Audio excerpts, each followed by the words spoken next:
Thank you for joining us for today's message. We are always so encouraged to hear how God is using Adventure Church to speak into your life. If you would like to support Adventure Church financially, you can do so online and help us bring messages just like this one to you each and every week. Now let's prepare our hearts to hear a word from God. Right? But we're glad you're here. I want to welcome those of you tuning in online, wherever you're taking part of the service today. We're glad you're here. We're in a relationship series today that we're calling Relationship Goals. How many of you had a good Valentine's Day? Come on. All right, let me see. Was it good? It was good. Others, Single Awareness Day, right? You know, you did it.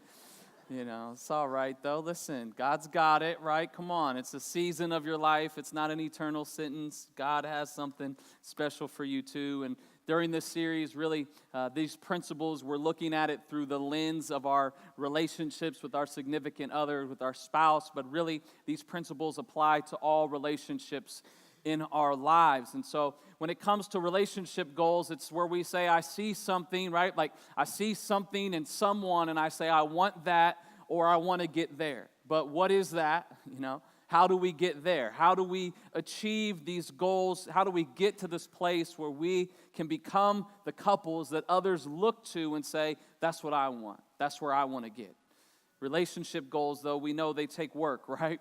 Come on, any goal is going to require work. And if we want to get to a new place in our marriages and our relationships, it's going to require that we do the work that it takes to get there. Last week, we talked about how we all have hopes, dreams, and desires, right? And when we get married, we bring those into the relationship and we say, I'm counting on you to make all of my hopes, dreams, and desires come true.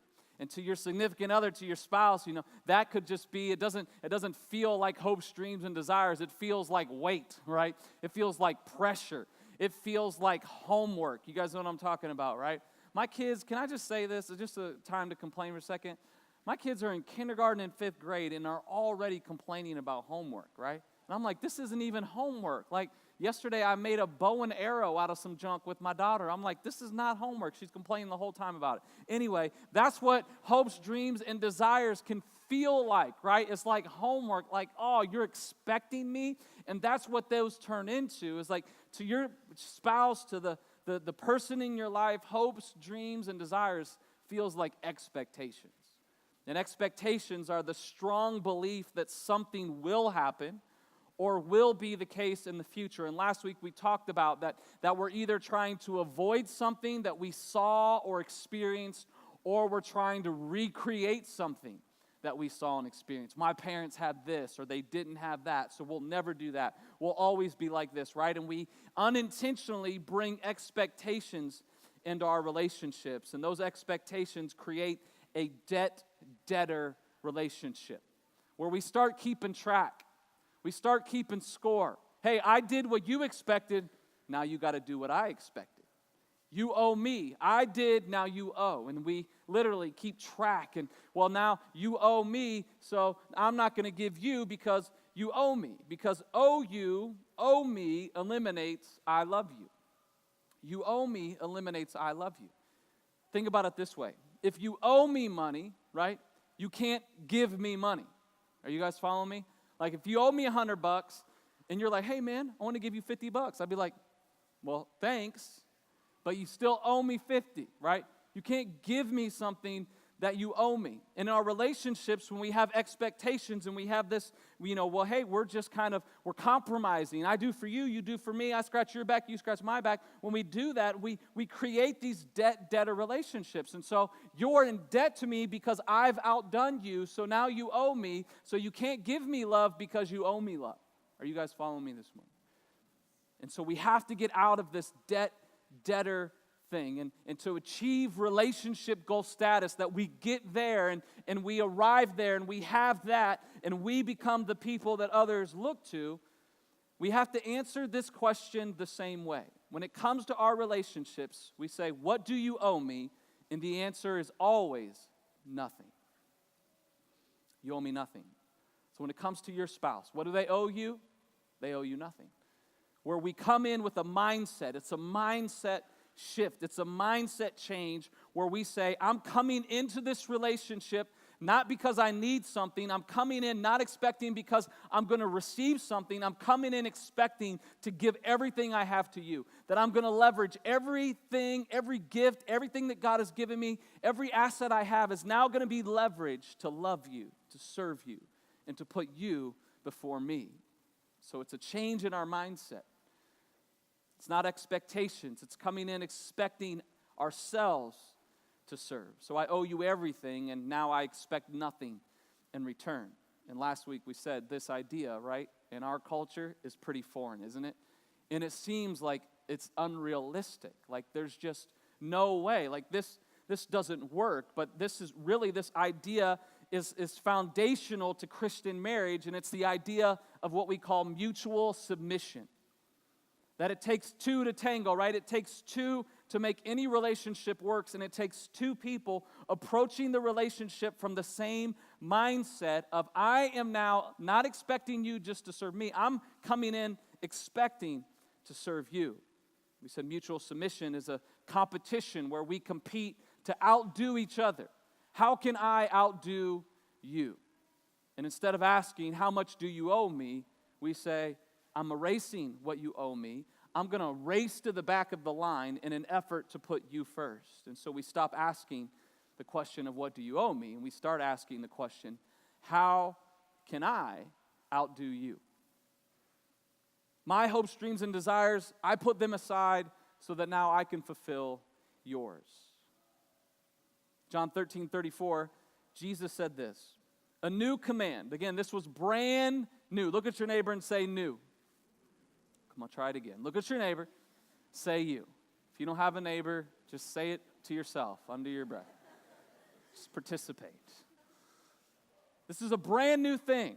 This isn't how it worked in the time, the first century. This isn't how the culture had worked to that point. It wasn't how they operated, and it certainly wasn't how they were operating this time. And Jesus said, this is a new command.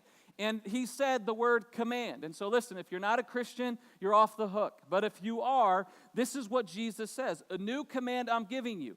Love one another. And we said last week, well, yeah, that's Jesus. He says that, right? It's all about love. We love each other. No. As I have loved you, you must. It's a command. This is what you must do as my follower. You are to love one another as I have loved you.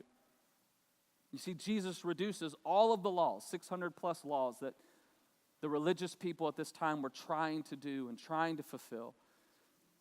And he brings it down to this one statement. You are to treat others the way I treated you.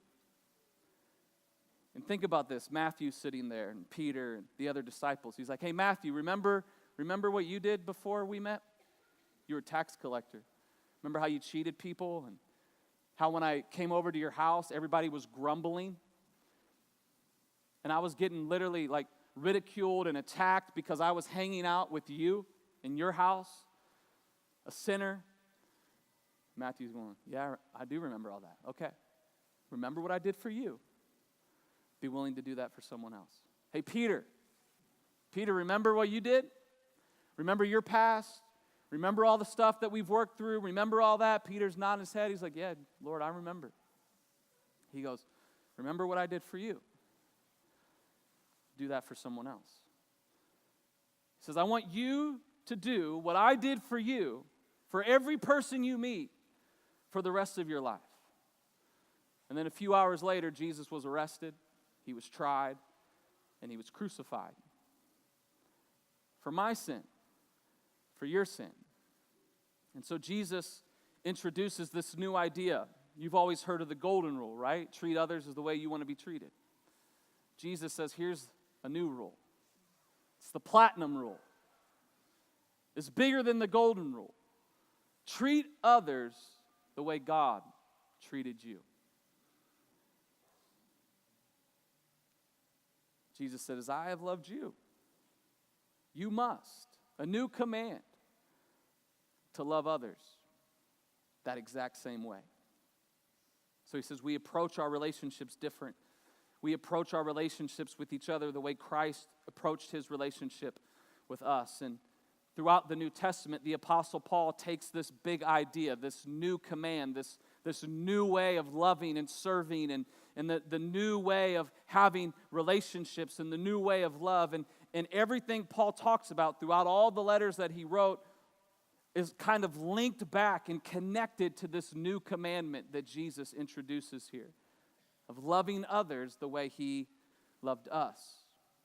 And so today, as we look at what the Apostle Paul wrote in Ephesians chapter 5, when he's addressing specifically marriage relationships, and today I want to say this, that these ideas in a room this size, and that there's people who are in various stages of relationships. Again, there's singles, there's people who are still waiting, you're in the middle of a relationship and you feel like, man, this isn't going to work, we're kind of going our separate ways, or maybe you already have, and you're divorced and you're trying to figure out what's next. I want to say this, like these principles, it can somewhat feel like, well, if it ended, then I wasn't good enough, or I didn't do it right, and now I couldn't do this. Listen, from this day forward, okay?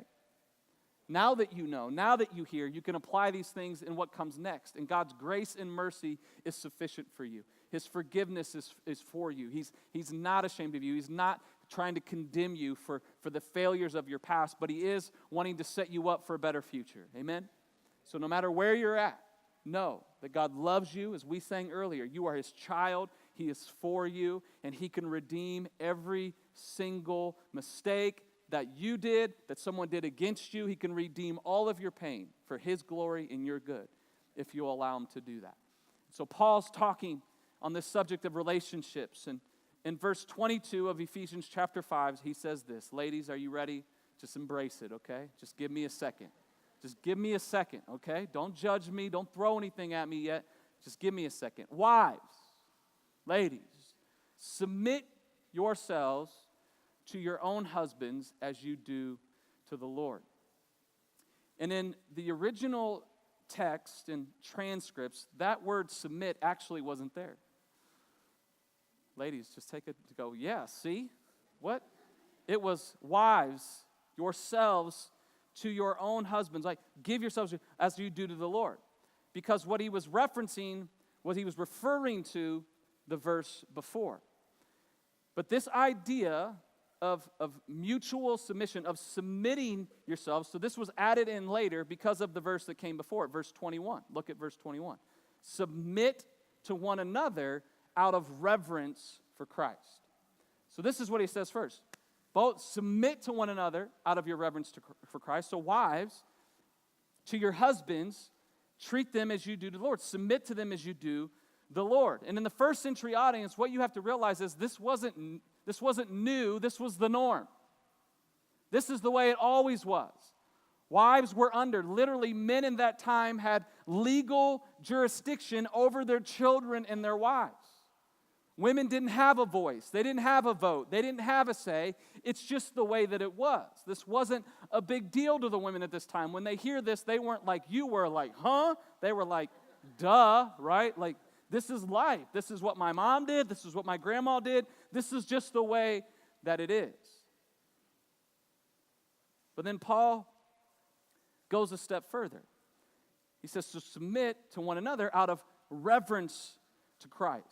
This mutual submission. The word reverence in the Greek is translated to like awe, like awesome. Not like awe, but like when you think of Christ, he's saying, think of what Christ has done for you. It should create this awe moment, like, oh man, God did this for me. He says, so when you think of what Christ has done for you, it creates this reverence of respect and awe. And he says, channel that awe that you have of Jesus and channel that into your love for other people. Submit. Mutual submission is the key to achieving relationship goal status. It's the key to get there, to have that. It's mutually submitting to one another. And when two people come together and say, I will mutually submit and surrender my life to you as you submit and surrender your life to me, that is when we achieve the goals that we have, the goals that we want in our relationships. And so he says, ladies, Paul says, I want you to place your husband's his dreams, his hopes, his desires over your own. And again, this wasn't a new idea at this time. This was the norm for them. But what comes next had the same effect on the first century audience that was listening to Paul as the statement that I made before had on you. And then Paul applies this idea of submission to the men, which had never been done before. He goes on in verse 25, so husbands, you are to love your wives just as Christ loved the church and gave up his life for the church. Paul's writing to Christians in Ephesus. They know what Jesus did. They've accepted Christ, and they're sitting there going like this, like, hey, did you hear what he just said? He said that we're supposed to, die for our wife. You think Paul, backslid and he's drinking again or something? What's he talking about, right? This was shocker statement. Submit to my wife. What do you mean I'm to submit to my wife? What do you mean I'm to love my... I know what Jesus did for the church, and you're saying I now have to do that for my wife? And Paul goes, yeah, but he doesn't stop there. Verse 28. So in this same way, husbands, you ought to love their wives as they love their own bodies. And he had talked about how we became one. Remember last week we talked about how the worlds collided and our lives were merged into one. He says, you are now one flesh with your wife. And so when you love your wife, you are loving yourself. So love her like you love yourself. You are to take care of and to protect your wife as you would your very self. You are one with her. And for the first time in history, Paul institutes equality between men and women. You see, our Western culture has embraced this idea of equality for quite some time now. And so that's why, ladies, it can be offensive to hear these kind of statements. But in Scripture, this wasn't the norm. This wasn't what happened in the first century. So Jesus is like the first person in history, through his disciples and his movement, through his agenda, through his mission, what he's trying to accomplish, establishes. He's the first advocate for women's rights. That's why women, even if you don't believe fully in Jesus, you should appreciate what he did. This was different. This was new. This was out of the ordinary. So Paul says, you think you're better than your wife? Man, you're not. She's your equal. You're now one with her, and you're to treat her as you treat yourself. So Paul's message to husbands and wives is you are both of equal value. And you are both to submit to one another out of your love for Jesus and your love for each other. So this idea, I think, begs of us to ask a question that we all should have the answer to. And it's this: what is life to you? What is your hopes? What is your dreams? What are your desires? If you were able to sum up, man, if I could get this out of life, that would be it. That would be the thing. And Paul says, what is that to you? What is life to you? And then he says, put them before that.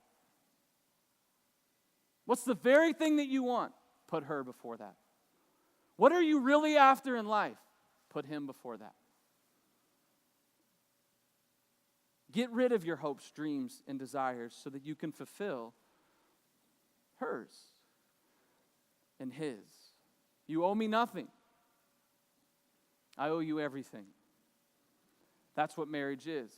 And next week, we're going to talk about really what we do with our hopes, dreams, and desires. Because you're like, well, where do I go? Where do I put these things? What do I do? I know that I'm supposed to kind of serve and put them first and do that, right? So what do I do with my desires? What do I do with my hopes, dreams, and desires? And we're going to talk more about that next week. But first, I'm going to give you a little bit of homework, okay? And this week, what I want you to do, and not on the way home, okay? Give it some time, all right? Let it marinate for a little bit. Don't microwave this. It's going to take crock potted, all right? Let it sit for a while. Because some of you are going to be like, oh, I'm asking, can we take a break, time out right now? I'm about to ask, right? But I want you to have an honest conversation with your spouse, with your significant other, and say, give it to me. What are your hopes? What are your dreams? What are your desires? What do you want out of this? So some of you are like, well, I already know that. Well, maybe you don't. Maybe you think you know, but you really have no idea. And all the ladies said, amen, right? Like you think you know, but you really don't know. Like, well, we've been married a long time. It doesn't matter where you find yourself in the relationship status. If you're dating, single, engaged, married, been married a long time, married again, doesn't matter. It comes back to communicating what are your hopes, dreams, and desires. And men, when she tells you, don't get defensive. Don't be like, I've been doing that.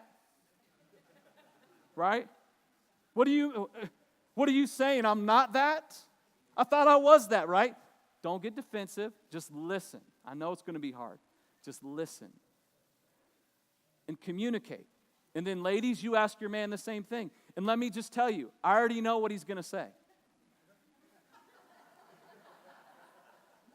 Dude, some of you went somewhere that I wasn't going, but I know what you're thinking. He's going to say this. He's going to go, I don't know. That's what he's going to say. I mean, this is good. Like that pot roast, like, that was good, you know? Like, you keep doing that, I mean, I'm happy, you know? Like, I'm good. But, man, I really want you to think, like, you have this too. And listen, you're going to have to get in touch with your emotional side a little bit. And this isn't me either. You can ask my wife. But you got to really think and go, what is it? Because here's what happens is you may not communicate it, you may not express it, but you're still expecting her to fulfill it. And she owes you now because you've never told her. And he owes you because you've never talked about it. But go, where do you want to be in 5 years? What do you want for your marriage in 10 years? And here's what you need to do too. If you have kids, leave them out of it. This isn't about them. Too many couples build their lives around their kids. Well, in 5 years, I hope our kids are here. No. Where do you hope me and you are? Where do you want us to be? In 10 years, where do you want us to be? Like when you see relationship goal status, when you see a couple that you go, I want that, what is that? I want us to get there. Where is there? What do you want? Talk about it. And then we come back to this idea. Once you find out, then you say, now it's my goal. Not to leverage what I have or what I am or my position for my own sake. It's for yours. Jesus has called me to fulfill your hopes, dreams, and desires and to put them above my own. And couples that reach the pinnacle of relationship status, that get there and have that, they all embrace this idea of how can I outdo you? Every one of them have a similar trait, and it's called being selfless. It's called thinking of themselves less and thinking of their spouse more. And saying it's a race to the back of the line. But this is hard work. It's difficult to do. That's why most people don't even try to do it. That's why over half of marriages end in divorce, because people don't want to put in the work. But anything that's worthwhile requires work. It's not going to be easy. And I hear people say all the time, well, I just don't feel like it. The debt is too much, Kyle. You don't even understand what they've done, what has happened. The debt is too high. And I'm telling you, right, we don't forgive because they deserve it. We forgive because that's what God has demanded of us. Because He deserves it. And if you have that mentality, they still owe me, listen, you got to go back to last week and go, what do they owe you? They owe you nothing. Not because they don't really owe you, but because your debts were stacked to heaven and God forgave you anyway. And so I forgive them, not because of them, because of Christ. And God says it's you, go first. The path forward in your relationship goals is that you go first, not because they deserve it, but because He did it for you. And at the cross, Jesus went first. While you were yet a sinner, He died. And Jesus said the platinum rule, you treat others the way that I treated you. Because the golden rule could get you off the hook, right? Treat others the way you want. I want to be treated. They're not treating me like this. No, you treat them the way that I treated you.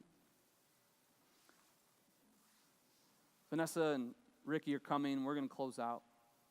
So here's the goal. What do? Here's what we attempt to do, and I'm telling you, you can only do with the help of the Holy Spirit, Allowing him, remember last week we said it starts with your heart. It starts with you. It's saying, God, I need you to do a work in me because I'm hardened. My heart's hard, it's bitter, it's broken, it's scarred. I need you to do a work in me. It starts with you first, but then you go first with his help. And so the goal is this, is that we put each other first by going first in an effort to be last. I put you first by going first. I'll make the first move in an effort to be last. How can I outdo you? Only happens when you remember what God did for you. That's your motivation. It's not what they've done. Well, right, they did, now I owe. That's debt-debtor. That's not, we're trying to get away from that relationship. Compromise works, right? But it's not fun. It's not fulfilling. So we get away from that debt-debtor. You owe me. That's contractual. We go, we're in a covenant relationship. And the covenant that I committed to, the vows that I committed to was that I put your life before mine. I came into this not expecting to get something. I came in expecting to give something. Not to receive and not for you to fulfill my hopes, dreams, and desires, but for me to fulfill yours. And I'm telling you, you go, well, they're not going to do that yet. You go first. Watch what happens. You go first. You love even when they don't love. You serve even when they don't serve. You're not doing it for them. You're doing it for him. You're not doing it because they deserve it. You're doing it because he deserves it. And so that's your focus. But you keep serving, and what you'll begin to see is walls begin to come down. Hearts begin to soften. Relationships begin to get restored. We go first because he went first for us. I will do for them because he did it for me. And I want this to work, but it's going to require your work. And so you go, well, I don't feel like it. Well, what important things in your life can you just not do because you don't feel like it? It's tax season. How many of you feel like doing your taxes? You do them, right? You have children, right? There's a lot of things that children demand of you that I can promise you I don't feel like doing. I didn't feel like taking Maddox to the bathroom at Costco the other day. I'll just be honest with you. I wasn't feeling it. And then when he tricked me, said, I got to go pee. But then when we got in there, he had to go poop. And then he wouldn't let me leave. He said, you're in the stall, man. You ain't going. No, he literally said, you're not going anywhere, man. I'm scared. You need to stay in here with me. Listen, I didn't feel like doing that, right? But that's what love required of me in that moment, didn't it? Right? It's what it requires for our kids. It's what it requires for our marriages, for our relationships. We do for them because he did for us. Last week we introduced a passage in Philippians that Paul was challenging us, and he says, in your relationships with each other, have the same mindset. We talked about it's a choice. You choose to have this mind. This is not natural. You choose to say it's you before me because of him and what he did. I will love you as he's loved me. You choose to take on that mindset because Jesus did it for you, because he was God. Yet he didn't consider equality with God something to be used to his advantage. So he's saying he had every right to leverage his authority of God for himself, yet he chose to lay it down so that he could have a relationship with you. He said, so he made himself nothing, became a servant, became like a human, like you and me.